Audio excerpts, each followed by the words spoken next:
social problems, also called social issues, affect every society, great and small. Even in relatively isolated, sparsely populated areas, a group will encounter social problems. Part of this is due to the fact that any members of a society living close enough together will have conflicts.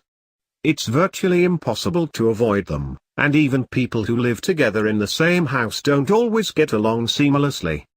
On the whole though, when social problems are mentioned they tend to refer to the problems that affect people living together in a society.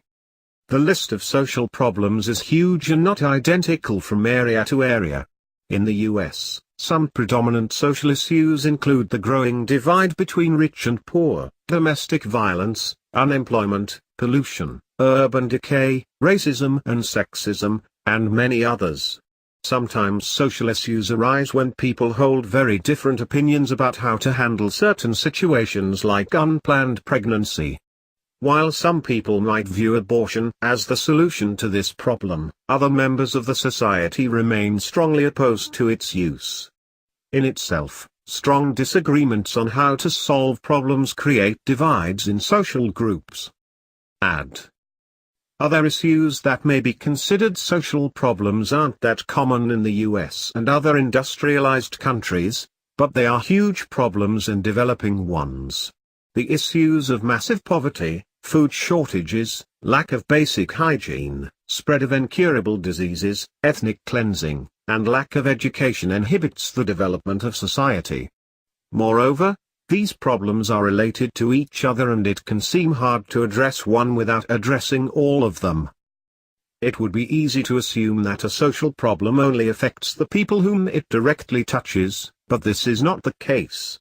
Easy spread of disease for instance may tamper with the society at large, and it's easy to see how this has operated in certain areas of Africa. The spread of AIDS for instance has created more social problems because it is costly, it is a danger to all members of society, and it leaves many children without parents. HIV/AIDS isn't a single problem but a complex cause of numerous ones. Similarly, unemployment in America doesn't just affect those unemployed but affects the whole economy. It's also important to understand that social problems within a society affect its interaction with other societies, which may lead to global problems or issues. How another nation deals with the problems of a developing nation may affect its relationship with that nation and the rest of the world for years to come. Though the United States was a strong supporter of the need to develop a Jewish state in Israel, its support has come at a cost of its relationship with many Arabic nations. Additionally, countries that allow multiple political parties and free expression of speech have yet another issue when it comes to tackling some of the problems that plague its society.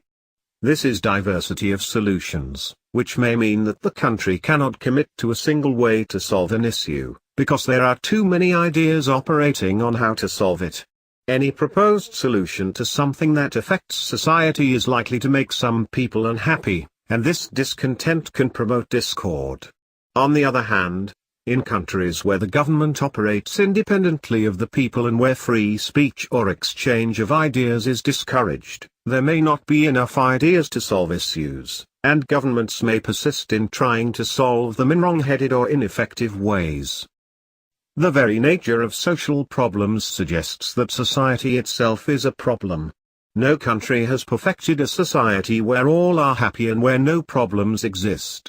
Perhaps the individual nature of humans prevents this, and as many people state, perfection may not be an achievable goal.